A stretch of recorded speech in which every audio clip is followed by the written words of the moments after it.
Hi, welcome back to the channel, Giving It All Away.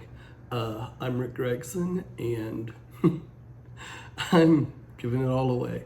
In this podcast, I'm trying to impart knowledge, experience, and wisdom through 52 years of lifelong experience, and that's the whole premise of the channel and what we're doing here today. So with that, let's go ahead and get started. On Monday of this week, I had an interesting conversation, and it kind of took me down a rabbit hole of thought. It also kind of ran in with a book I'm reading right now, Your Next 5 Moves by Patrick Bet-David. In the first part of the book, he covers Move 1, Master Knowing Yourself. It entails envisioning the future you, identifying your heroes, and taking a personal identity audit. And in that book, he mentions 8 common roles. One being inventor, the next being solopreneur, entrepreneur, entrepreneur, CEO, founder, support team, sales, and influencer. Now, based on some of the readings, because I had to look up solopreneur, I was really curious about that term. Based on some of the readings that I've come across, I think there may be a few other roles involved, but I thought this was a good base to work from. So with that in mind, let's kind of start talking about freelancers. Freelancers tend to work alone. Freelancers, by the way, were not on that list. Freelancers tend to work alone. They trade time for money. They're hired by other companies to complete projects. And they focus on growing professional skills and expertise. Generally, they're responsible also for the administration regarding their own income, right? Taxes, pension or 401 of whatever nature, and healthcare, SEP IRA, I should say. Then beyond freelancers, you've got solopreneurs. Solopreneurs tend to work alone. They're working on building a business that they can run on their own. So they try and create revenue generation streams that don't solely rely on their time. So they're kind of moving away from the paradigm of time for money. And they tend to focus more on systems and automation and streamlining business processes and activities. So I thought that was interesting. Then you've got entrepreneurs. Entrepreneurs are folks who tend to be quick to build teams. They try and secure funding or are looking for buyouts at different stages of developing a business. And they tend to work more on their business than in their business. So I was interested in those distinctions because I feel like I kind of cross a lot of those distinctions. And if I had to peg myself today, I would place myself more on the entrepreneurial side, especially with respect to team building. That's something that I'm very big on. I'm a firm believer that no man's an island, and we shouldn't just rely on our own understanding of things. That we actually need the support and the input of other people. So something else that I wanted to look into real quick for this was founder versus entrepreneur, which I find this kind of interesting. One funny reference that I found was, or at least it struck me as funny, an entrepreneur wants to be their own boss. A startup founder wants to take over the world. I don't know if it's that far out, but still I find that kind of humorous. Another sample of definitions I found was a founder is a person who has an idea for a business or a product and transforms that idea into a startup or a company.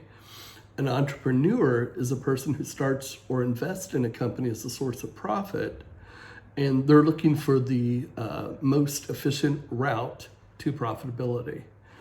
And really, that's the thing that makes me think I'm probably more entrepreneurial than any of the other definitions that I found, because that's really where my focus is growing income, and the revenue streams don't have to be connected directly to the business. As a matter of fact, the more one-off they can be, the better I like it. That way all of your eggs aren't in one basket. So over time, over the years, I've come to identify as an entrepreneur and a philanthropist. And the primary drivers on that's how the people around me have seen me. And I think that's a great gauge right there, is how do other people see you, right? Because that's kind of maybe sometimes more important than how you see yourself, because it might be a more accurate reflection. I think that really kind of comes back to self-aware and where we're at with that. So next, also by definition, I just feel those roles fit. I focus on building a business. I'm chasing income by different means. I work on establishing a brand, and the philanthropist angle is really because I believe in giving back into the communities that I've lived in. So that's kind of where I feel like that pegs me and describes me pretty well.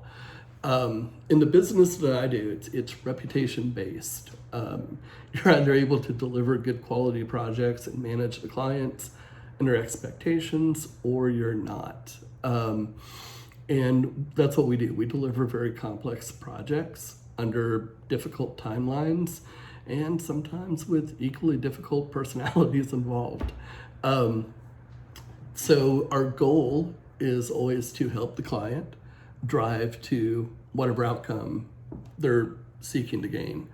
Of course, we want to do that in such a manner that there's not an overabundance of risk to the business or to their business processes while we're working on this project. So in my business, I've got a very loose structure, if you will. I've got myself and then a few independent contractors that I subcontract projects to. I've got a sales guru who sits down in Atlanta, does a phenomenal job bringing business to us. And then I've, over the years, hired employees and contractors alike as administrative assistants, marketing support, and marketing development. That's more the other type of freelancer that I've used. And the reason I've done this is because it frees me up to work on other things, business development being one of them. And also it helped sometimes having these other people involved, they'll help you accelerate something along because they can drive it. Outside folks with specialized knowledge, that's also a big thing that we depend on. So that might include an accountant, an attorney, and a business coach from time to time. So where I'm going at with this is, to run a business, you really need more than a me, you need a we. And the we is good people that you've built a relationship and trust. You have to be able to trust their advice and their input and their guidance. And that's really what this is about, this particular video. Where I'm going with this is, we tend to rely on ourselves for a lot of things, especially if you're running your own business. You tend to do everything from A to Z. And that's okay if you're abundantly rounded with every type of discipline out there, but most people aren't. And it's written in many self-help books to develop your weaknesses and, of course, play to your strengths.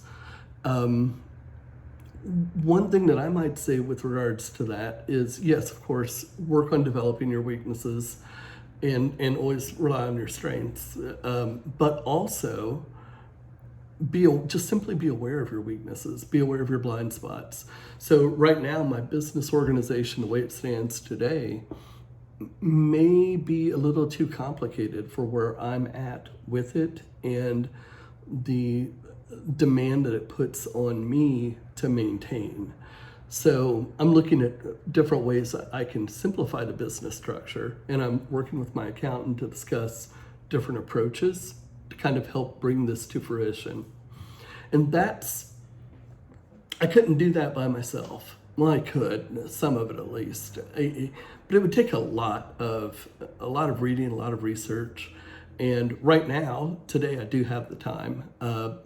Being kind of taking a few months off and trying to put this channel together and working on some other stuff, I've got time to research and dig into things. But I also know I'm still going to be ignorant with some of the things that I do. And ignorance isn't a bad thing. It's simply a lack of knowledge, right? Everybody's ignorant in different spaces or of different spaces. And, sometimes you just don't know what you don't know. So you don't even know where to ask or what to ask. And that's recognizing your limits. That's fine. There's a difference, of course, between limiting beliefs and personal limits, right? Limiting beliefs tend to hold you back, and by all means, those should be addressed. You need to work on those. But limits, like if your style of business doesn't function well with your personality, the way you're wired, then you need to find ways to make things work better. And again, play to what you bring into the equation, right? Play to your DNA. I don't know that you should always try and change everything. I just think you have to lean into the people that are around you and rely on their advice and expertise and guidance.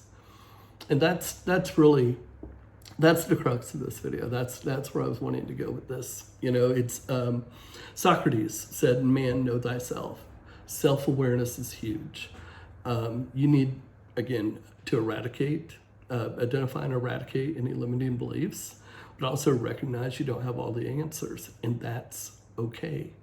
Just go to really smart people who do, and seek their advice, strategies, that helps. At the end of the day, when you run your own business, it's your decisions, right? You're the pilot. You are the one making the decisions. But use wise counsel and let that strengthen you. It's not for the timid or the faint of heart to start your own business or start your own endeavor. And I encourage everybody, I think everybody should own a business of whatever scale at least once in their lives, and understand the benefits and the drawbacks to it. But not everyone's wired like that, and that's fine. Again, identify your strengths, play to your strengths, identify your weaknesses, and find people. That's the biggest advice in this video. All right, guys. Hey, had a great time recording it, and I hope you guys had a fun time watching it. And thank you all very much for the time. All right, take care. Till next time.